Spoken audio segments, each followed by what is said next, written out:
Hello everyone, thanks for joining me for today's review of the amphibious landings conducted by the British Joint Task Force during the Falkland Islands War. I decided to cover the amphibious operation as separate from the land campaign as there is simply too much to cover, but also because the amphibious operation was a distinct phase and not just an early segment of the land campaign.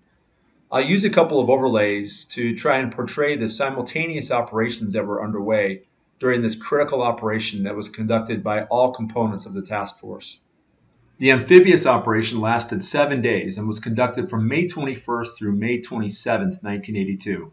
The entire operation was conducted opposite of Port Stanley on the west side of East Falkland in the San Carlos Inlet. San Carlos provided some cover from the weather and was deep enough at 20 meters to accommodate most large vessels. There were no fixed port facilities in the San Carlos Inlet, making this operation a true logistics over the shore or LOTS operation. Once we parse out the operations, these overlays will make more sense.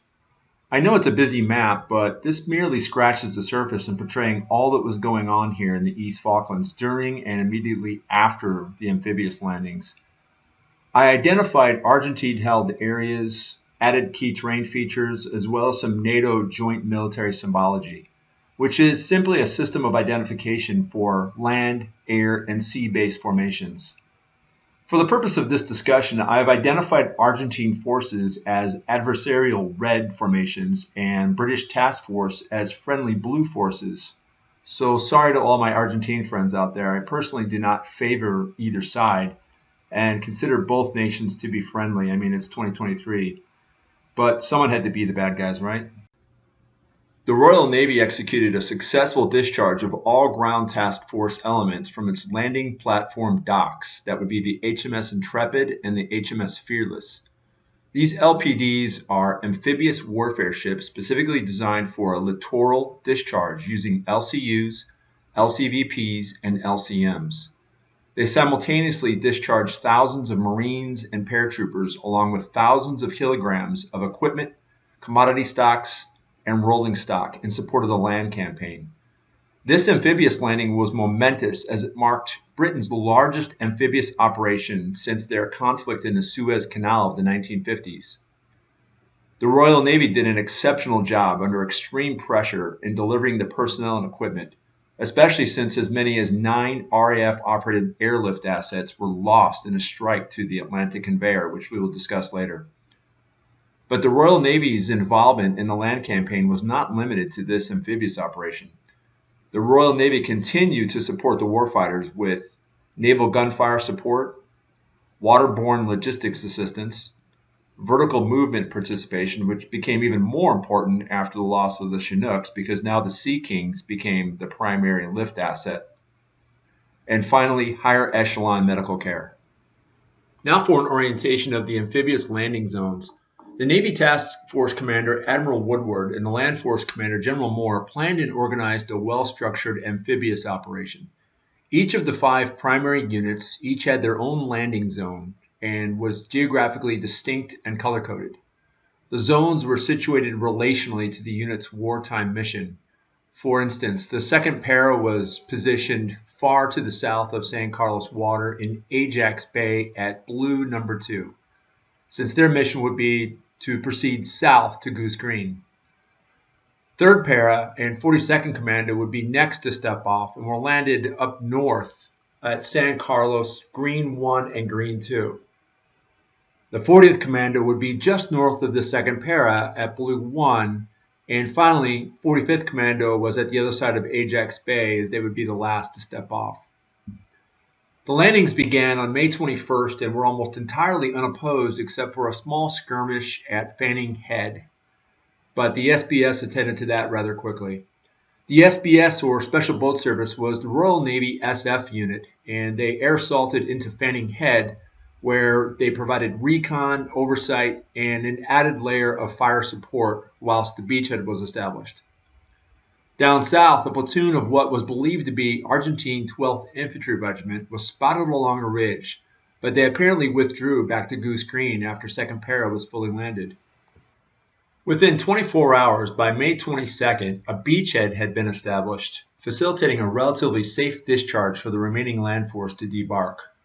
The blue shaded areas identify each unit's force protection area of responsibility. The Harrier caps, being flown by the RAF and the fleet, along with the Rapier systems, provided adequate protection to the troops that were being shuttled aboard the LCUs and LCBPs.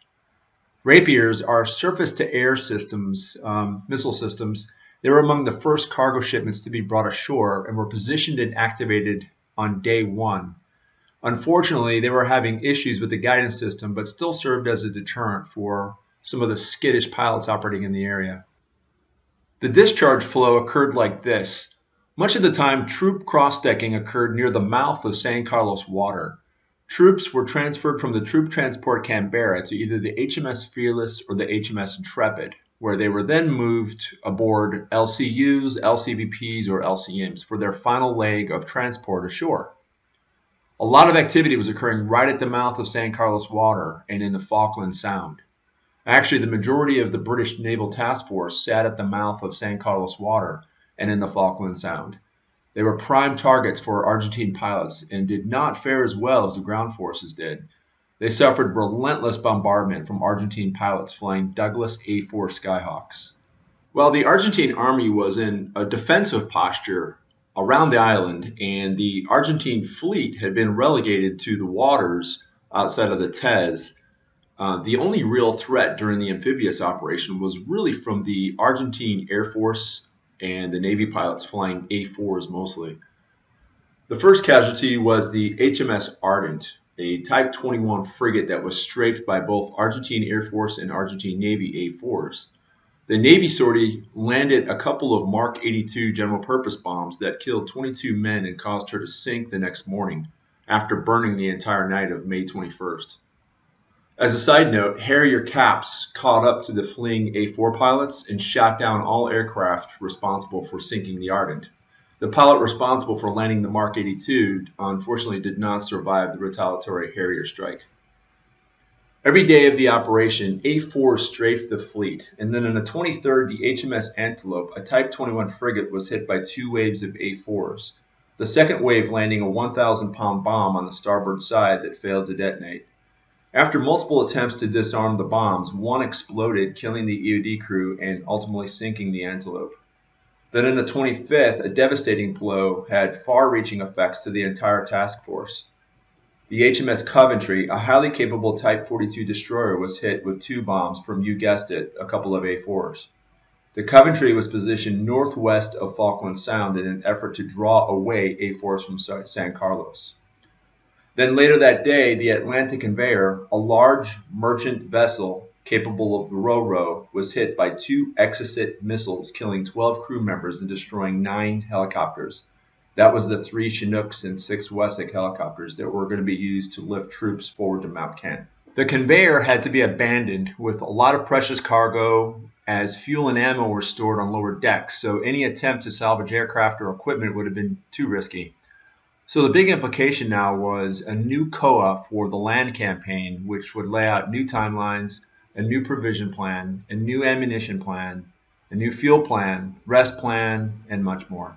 By this time, the fleet had grown very weary of the attacks, and the Harrier caps, while effective when available, were just spread too thin.